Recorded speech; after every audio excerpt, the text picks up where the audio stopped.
नमस्कार श्रोताओं, आकाशवाणी हाफलों की ओर से जन्माष्टमी की इस पावन अवसर पर आप सभी को ढेर सारी बधाइयाँ।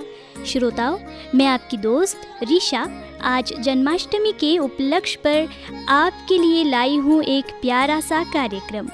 भगवान श्री कृष्ण जी की जन्माष्टमी पर आधारित आज का ये कार्यक्रम रहने वाला है। तो चलिए प्रेम और भक्ति मन में लिए आरंभ करते हैं आज के इस कार्यक्रम को।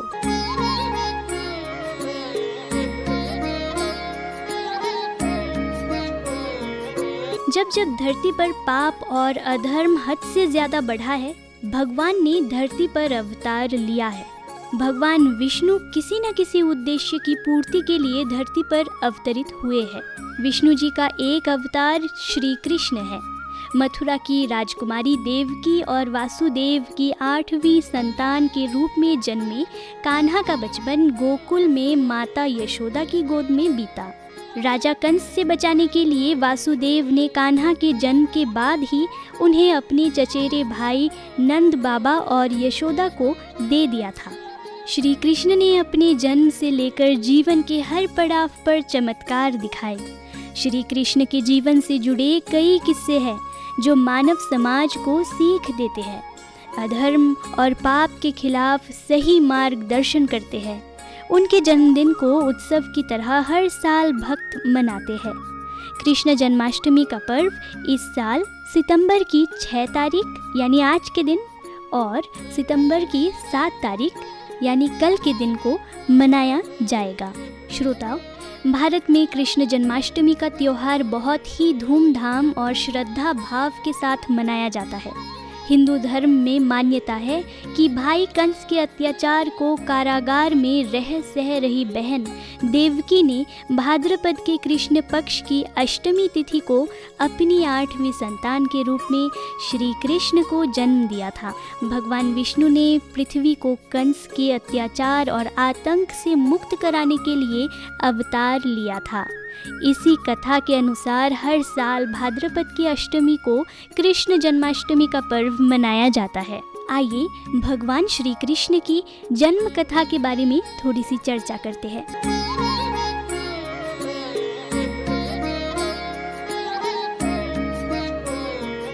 श्रोताओं, मान्यताओं के अनुसार द्वापर युग में मथुरा में राजा अग्रसेन का राज था। कंस उनका पुत्र था, लेकिन राज्य की लालच में अपने पिता को सिंहासन से उतार कर वो स्वयं राजा बन गया और अपने पिता को कारागार में डाल दिया। कहा जाता है कि कृष्ण को जन्म देने वाली देवकी कंस की चचेरी बहन थी।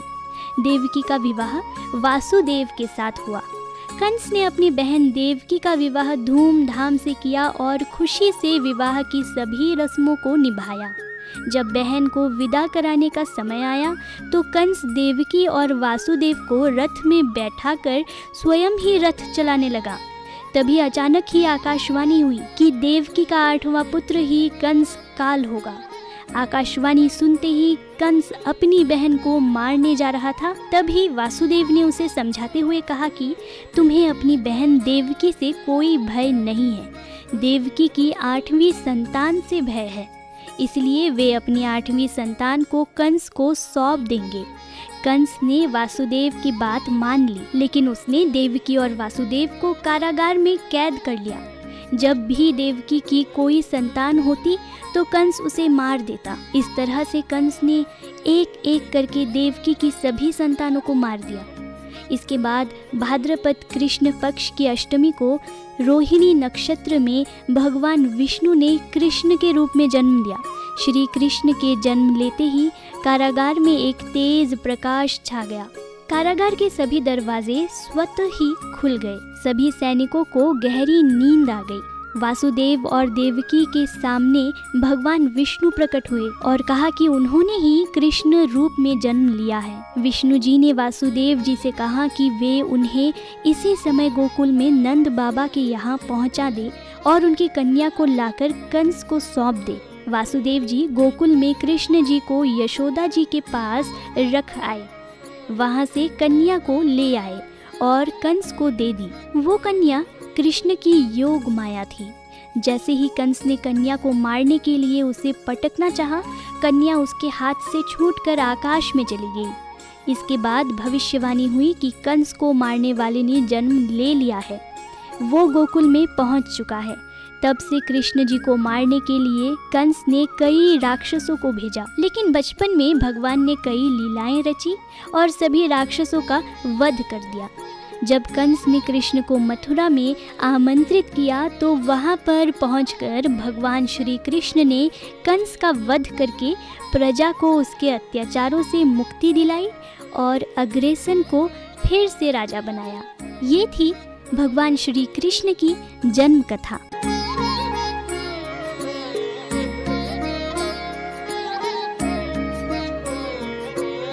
श्रोताओं, अगर कृष्ण जन्माष्टमी के महत्व के बारे में बात करें तो पुराणों के मुताबिक श्री कृष्ण त्रिदेवों में से एक भगवान विष्णु के अवतार है।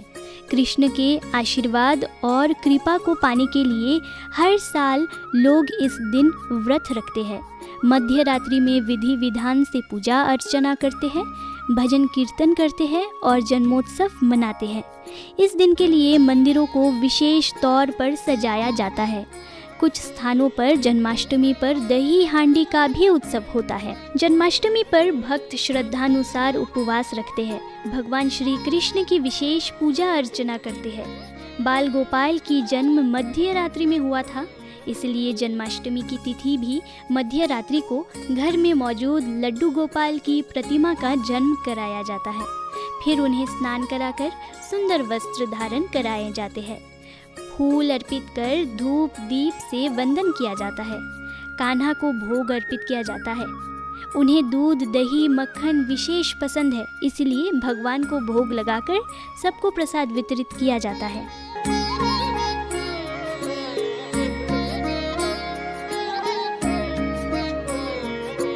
जन्माष्टमी को और भी तरह से लोग मनाते हैं, जैसे कि भारत के कुछ राज्यों में दही हांडी उत्सव भी पालन किया जाता है जन्माष्टमी के दिन। विशेषकर इसका महत्व गुजरात और महाराष्ट्र में है। दही हांडी का इतिहास बहुत दिलचस्प है श्रोताओं। बालपन में कान्हा बहुत नटखट थे। वो पूरे गांव में अपनी शरारतों के लिए प्रसिद्ध थे। कन्हैया को माखन, दही और दूध बहुत प्रिय था। उन्हें माखन इतना प्रिय था कि वो अपने सखाओं के साथ मिलकर गांव के लोगों के घर का माखन चोरी करके खा जाते थे।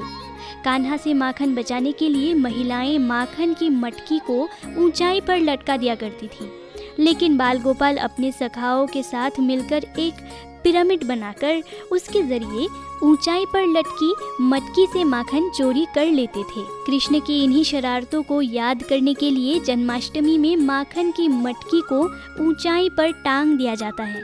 लड़के नाचते गाते पिरामिड बनाते हुए मटकी तक पहुंचकर उसे फोड़ देते हैं।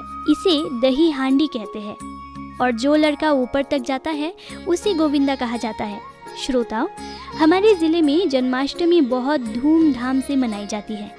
International society for Krishna consciousness Haflong शाखा की ओर से हाफलोंग में जन्माष्टमी का उत्सव मनाया जाता है और उन लोगों के घरों में भी जन्माष्टमी का उत्सव पालन किया जाता है जिनके घर में लड्डू गोपाल को पूजा जाता है। इस्कॉन यानी international society for Krishna consciousness के हाफलोंग शाखा में तो मानो जन्माष्टमी के कुछ दिन पहले से ही जश्न मनाना और इसकी तैयारियां शुरू हो जाती है और हाफलोंग में स्थित गौरी मठ मंदिर में भी इस उत्सव को हर्षोल्लास के साथ मनाया जाता है। विश्व हिंदू परिषद हाफलोंग शाखा साथ ही विवेकानंद विद्यालय हाफलोंग में जन्माष्टमी का उत्सव हर साल बेहद धूमधाम से मनाया जाता है।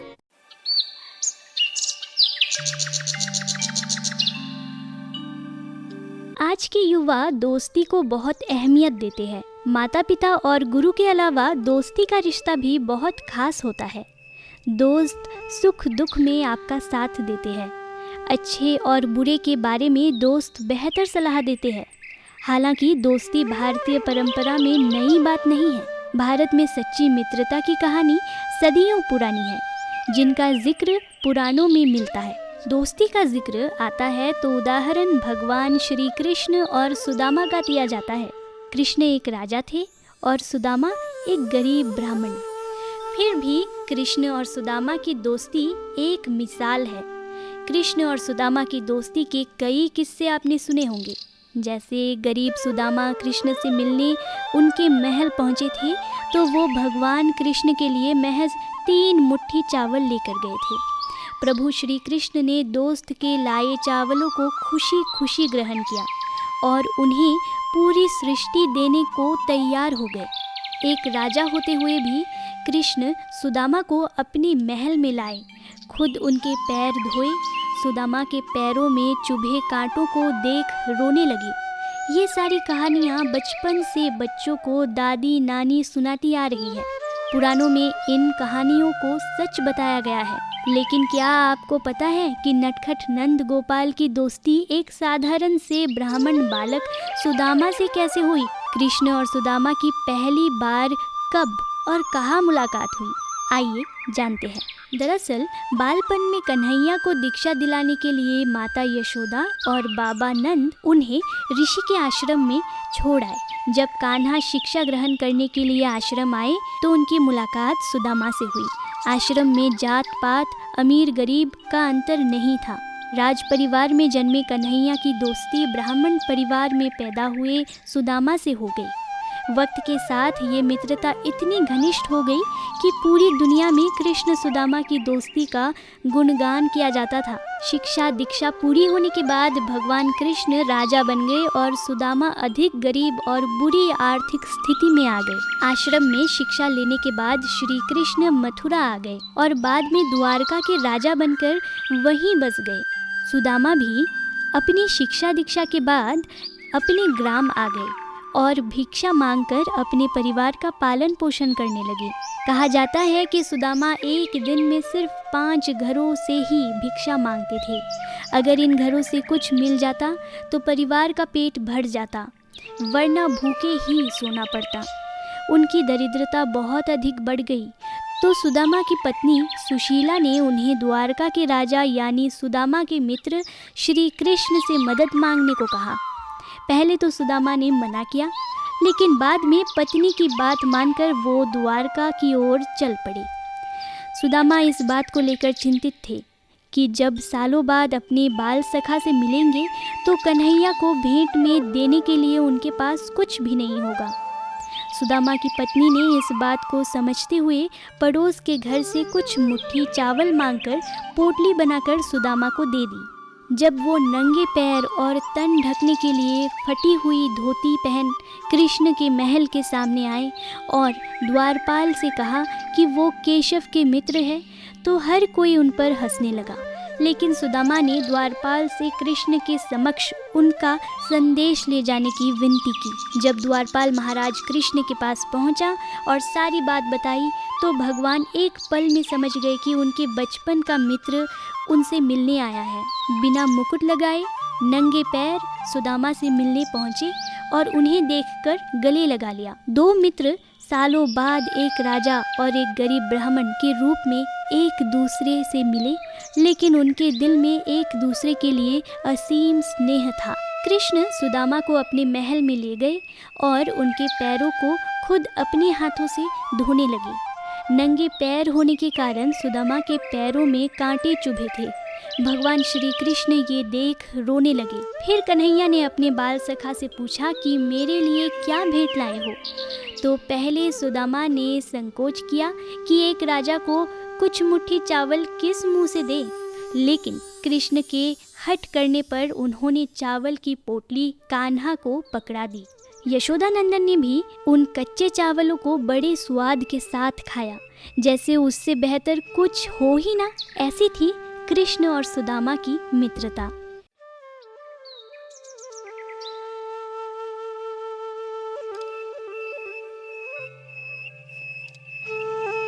श्रोताओं, जब भी आपने भगवान श्री कृष्ण की कोई तस्वीर या मूर्ति देखी होगी तो हमेशा ये चीज़ देखा होगा कि उनके मुकुट पर एक मोर पंख लगा हुआ है और साथ में उनके हाथों में बांसुरी है।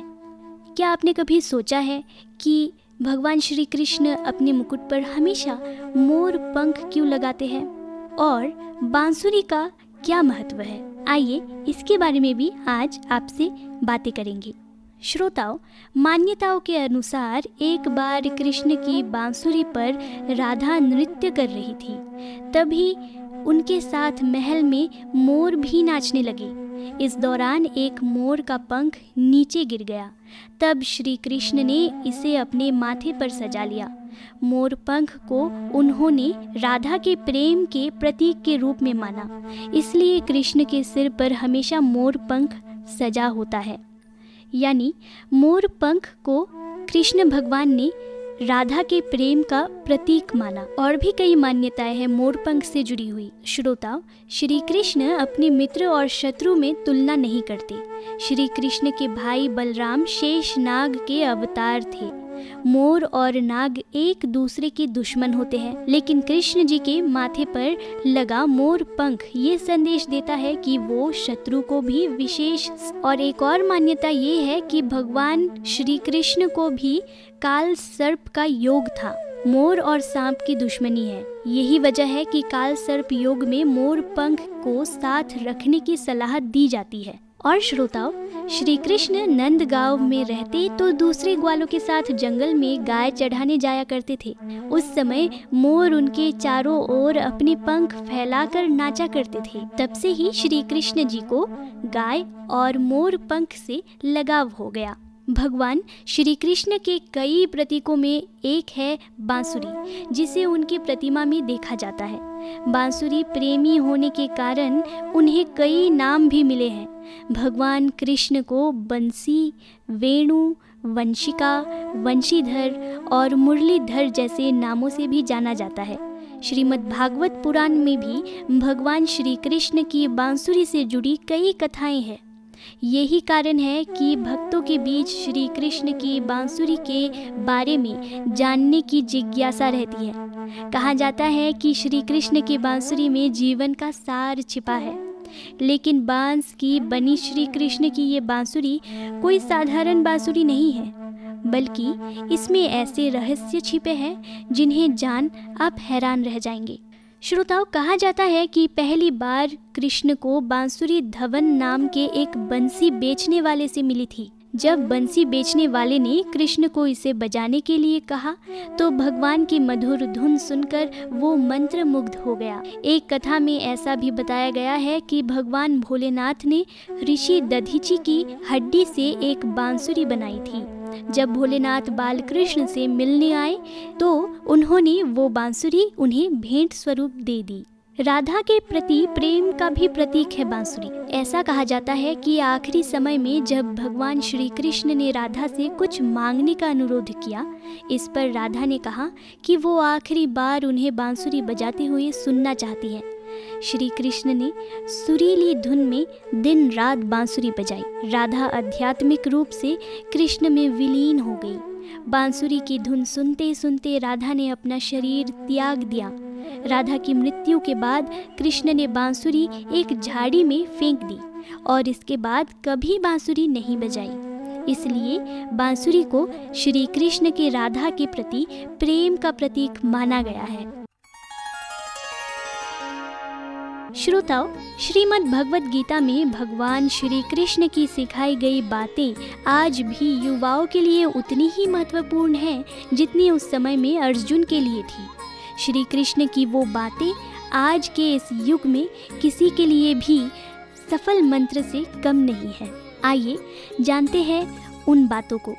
श्रोताओं, भगवान श्री कृष्ण के अनुसार हमें अच्छे कर्म करते रहना चाहिए और व्यर्थ की बातों में अपना समय नष्ट नहीं करना चाहिए और न ही किसी से डरना चाहिए। भगवान कृष्ण ने मुश्किल घड़ी में पांडवों का साथ देकर ये साबित कर दिया कि दोस्त वही अच्छे होते हैं जो कठिन से कठिन परिस्थिति में आपका साथ देते हैं। दोस्ती में शर्तों के लिए कोई जगह नहीं है, इसलिए आपको भी ऐसे ही दोस्त अपने आसपास रखने चाहिए जो हर मुश्किल परिस्थिति में आपका संबल बने। महान योद्धा अर्जुन ने न केवल अपने गुरु से सीख ली बल्कि अपने अनुभवों से भी बहुत कुछ सीखा।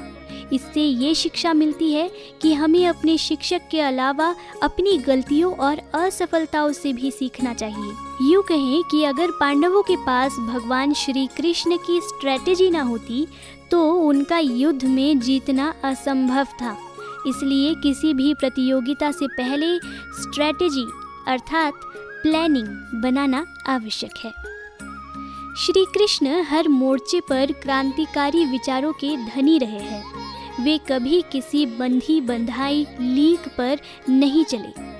मौके के अनुसार उन्होंने अपनी भूमिका बदली और अर्जुन के सारथी बनने से भी परहेज नहीं किया। इंसान को दूरदर्शी होने के साथ साथ हर परिस्थिति में आंकलन करना आना चाहिए। श्री कृष्ण का कहना है कि हमें मुसीबत के समय या सफलता न मिलने पर हिम्मत नहीं हारनी चाहिए। इसके बजाय हार की वजहों को जानकर आगे बढ़ना चाहिए। समस्याओं का सामना कर अगर डर को पार कर लिया जाए तो सफलता निश्चित है। श्रोताओं, मैनेजमेंट के सबसे बड़े गुरु है भगवान श्री कृष्ण। उन्होंने अनुशासन में जीने, व्यर्थ चिंता न करने और भविष्य के बजाय वर्तमान पर ध्यान केंद्रित करने का मंत्र दिया है। भगवान श्री कृष्ण ने जिस प्रकार अपने गरीब मित्र सुदामा की मदद कर उसकी झोपड़ी को महल बना दिया, उसी प्रकार दोस्ती में कभी अमीरी गरीबी को नहीं देखना चाहिए। सच्चाई और ईमानदारी से दोस्ती निभानी चाहिए। और आखिर में श्रोताओं, श्री कृष्ण के अनुसार जब हमारे विरोधियों का पलड़ा भारी हो तो हमें कूटनीति का रास्ता भी अपनाना चाहिए, क्योंकि तब सीधे रास्ते से विजय नहीं मिल सकती। इसलिए श्री कृष्ण को एक महान कूटनीतिज्ञ भी कहा जाता है। लेकिन श्रोताओं, ये ना भूलें कि भगवान श्री कृष्ण हमें हमेशा सत्य की राह पर चलने के लिए प्रेरित करते हैं, क्योंकि सत्य ही सबसे बड़ा धर्म है।